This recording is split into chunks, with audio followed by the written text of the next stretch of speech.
स्वागत है सभी का आज की इस वीडियो में। आज की इस वीडियो में हम क्या पढ़ने वाले हैं? आज की इस वीडियो में हम भारत का जो एक कृषि पैटर्न होता है, भारत का एक जो एग्रीकल्चर पैटर्न है, भारत का एक फार्म है, उसके बारे में डिस्कस करेंगे। पिछले वीडियो में हमने पढ़ा था कि कृषि का विकास किस तरह से होता है, कृषि के विकास के क्या क्या उद्देश्य होते हैं और किस तरह से विश्व के विभिन्न विभिन्न भागों में अलग अलग तरह से कृषि का विकास हुआ है।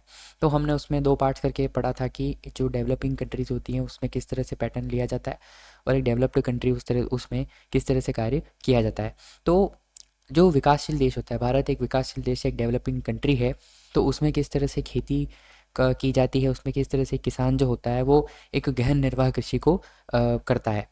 तो उसी को हम एक उदाहरण के ज़रिए पढ़ेंगे। यहाँ पर एक ज़िला दिया हुआ है, एक उत्तर प्रदेश के एक ज़िले के एक छोटे से क्षेत्र के एक किसान मुन्ना लाल, जिसका नाम मुन्ना लाल है।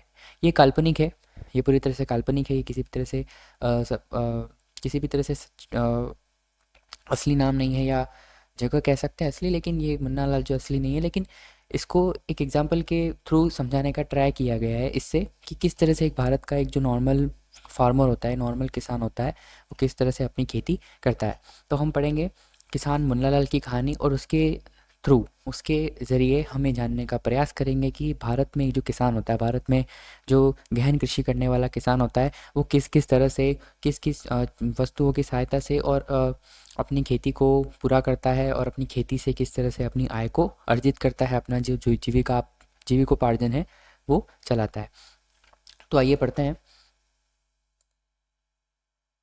गांव का एक छोटा किसान जिसके पास 1.5 हेक्टेयर का एक फार्म है या एक खेत है।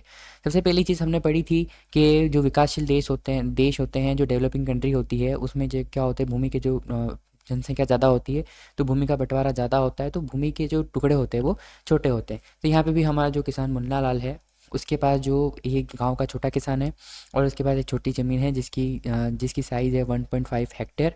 उतना छोटा इसके पास खेत है और उसी खेत में क्या करता है, खेती करता है। उच्च उपज वाले बीजों की सहायता से वर्ष में कम से कम 2 फसलें उगाता है। अब ये क्या करता है कि उच्च उपज वाले बीजों की सहायता लेता है, जो कि किसी भी कृषि भंडार कृषि केंद्र से उसको उपलब्ध हो जाते हैं। तो वो उन बीजों से ही अपनी खेती करता है और उन बीजों को वो 1 वर्ष के अंतराल में लेता है। 1 वर्ष लेता है, उसके अगले वर्ष नहीं लेता है और फिर उसके अगले साल वो फिर से उन बीजों को खरीदता है। तो उन बीजों की सहायता से वो वर्ष में कितनी बार कितनी फसलें उगाता है? 2 फसलें उगाता है। वो फसलें कोई भी हो सकती हैं, वो गेहूँ हो सकती है, वो चावल हो सकती है या कुछ दालें उगा लेता है। तो इस तरह से वो 1 साल में 2 फसलें उगाता है। मित्रों और बुजुर्गों के साथ सरकारी कृषि अधिकारियों से मित्रों और बुजुर्गों के साथ साथ सरकारी कृषि अधिकारियों से कृषि संबंधी सलाह लेता है। उसके साथ जो उसके जो दोस्त हैं, उससे जो बड़े बुजुर्ग हैं, उनको भी वो जो खेती कर रहे होते हैं, जिन्होंने खेती कर ली होती है, जिनको काफ़ी एक्सपीरियंस होता है, उनसे वो क्या लेता है, एडवाइस लेता है। और साथ साथ में उसके गाँव में जो भी गवर्नमेंट एग्रीकल्चर ऑफिसर्स होते हैं जो अपॉइंट किए हुए होते हैं, उनसे भी क्या करता है, कृषि संबंधी सलाह लेता है, किस तरह से वो अपनी पैदावार को अच्छा कर सके, किस तरह से अपनी फसलों को नष्ट होने से बचा सके, इस संबंधी वो उनसे सलाह लेता है। खेत की जुताई के लिए ट्रैक्टर भाड़े पर लेता है। यहाँ पर हम देखने वाली बात ये होगी कि जो भारत में जो फार्मिंग होती है, भारत में जो खेती होती है, वो ज़्यादा मॉडर्नाइज्ड नहीं होती है, ज़्यादा टेक्निकल नहीं होती है। लेकिन फिर भी जो किसान हालांकि मुन्ना मुन्ना लाल के पास में खुद का ट्रैक्टर नहीं है, लेकिन फिर भी वो इतने पैसे जुटा पाता है कि वो किसी और का ट्रैक्टर भाड़े पर लेता है। भाड़े पर लेने का मतलब है कि वो उस ट्रैक्टर वाले को थोड़ा सा पैसे देगा, थोड़ा सा भुगतान करेगा और उस भुगतान के बदले, उस पे के बदले में वो ट्रैक्टर वाला जो है उसके खेत की जुताई कर देगा। इस ट्रैक्टर के ज़रिए खेत की जुताई करने का मकसद ये होता है कि जुताई जल्दी हो जाती है। यद्यपि उसके कुछ मित्र अभी भी परंपरागत तरीकों का उपयोग करते हैं। उनके कुछ मित्र अभी भी जो परंपरागत तरीका है, जो कि ये हमारा जो बैलों के ज़रिए खेत की जुताई करने का जो तरीका है, उससे उसके कुछ मित्र अभी भी यही कार्य करते हैं, क्योंकि हम कह सकते हैं कि जिनके पास भाड़ा देने का पैसा नहीं होता है, किराया देने का पैसा नहीं होता है, वो परंपरागत तरीक़ों से ही जुताई करते हैं। सिंचाई की बात करते हैं तो सिंचाई के लिए समीप का नलकूप भाड़े पर लेता है। जो पास ही के खेत का जो बोरिंग होता है, जिसके जिसके भी खेत में बोरिंग वगैरह की सुविधा होती है, नलकूप की सुविधा होती है, उससे वो कहता है वो उस नलकूप के ज़रिए अपने खेत में सिंचाई करता है और उस सिंचाई के बदले में वो थोड़े से पैसे, वो जो नलकूप का जो मालिक होता है, जो भी मालिक होता है समीप के खेत का, उसे वो थोड़े से पैसे दे देता है। तो यहाँ पे हम देख सकते हैं कि मुन्ना लाल के पास में अपने खुद का भी जो नलकूप नहीं है, तो देख सकते हैं कि कितने कितनी पिछड़ी हुई कृषि है। पैसों की अभाव के कारण, धन के अभाव के कारण किस तरह से उन्हें बहुत ही लिमिटेड वे में चलना पड़ता है, किस तरह से सारी चीज़ों को रेंट पर लेकर उन्हें काम करना पड़ता है, ये हम यहाँ से देख सकते हैं। दो भैंस और मुर्गियाँ सहकारी भंडार में दूध बेचता है। यहाँ से क्या पता चलता है, दो भैंस और मुर्गियाँ हैं उसके पास में, दो भैंसों को पालता है, मुर्गियों को पालता है, और भैंसों से उसको जो भी दूध प्राप्त होता है उसे सहकारी भंडार में बेच देता है। जो भी गवर्नमेंट भंडार, जो भी गवर्नमेंट फैसिलिटी होती है उसमें वो बेच लेता है, और उससे वो थोड़े धन की अर्जन, ये डेयरी प्रोडक्ट जो बेचता है। हम यहाँ पे देख सकते हैं एग्रीकल्चर का मतलब क्या होता है कि फसलें उगाना, फसलों के साथ साथ में क्या करना, पशुधन पालन करना, और पशुधन पालन से जो डेयरी उत्पाद होता है उसको बेचना। तो यहाँ पे हम देख सकते हैं कि मुन्ना लाल जो है किसान है, जो कि खेती भी करता है, फसल भी उगाता है, और साथ में भैंसों का पालन भी करता है, मुर्गियाँ, और फिर अपने डेयरी उत्पादों को समीप के सहकारी भंडार में भी बेचता है, और उससे थोड़े से धन का अर्जन भी करता है।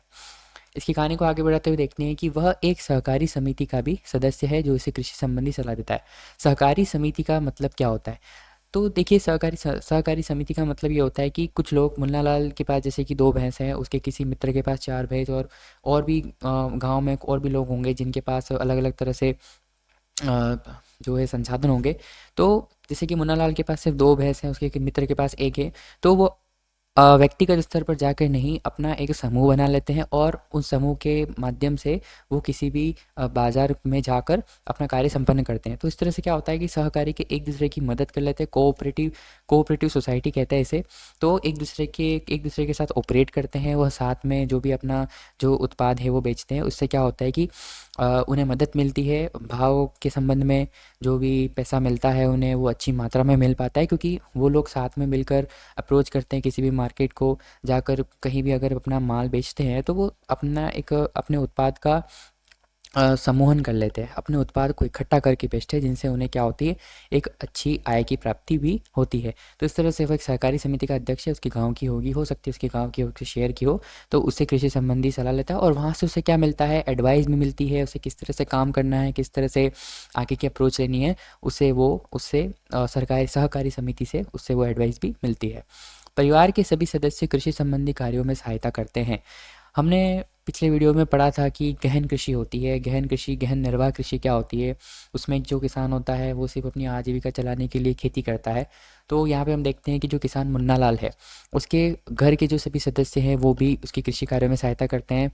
तो जाहिर सी बात है, ये जो कृषि होती है वो अपनी जीविका चलाने के लिए की जाती है, उसमें किसी तरह से श्रमिकों की सहायता नहीं ली जाती है।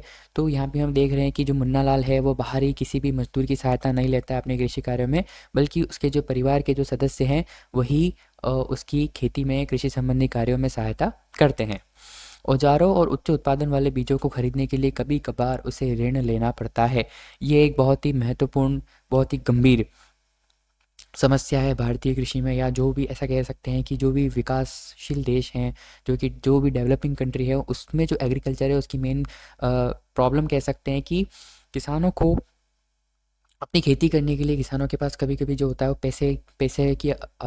पैसा अवेलेबल नहीं होता है उनके पास, धन उपलब्ध नहीं होता है, और उसके कारण उन्हें कभी कभी ऋण लेना पड़ता है।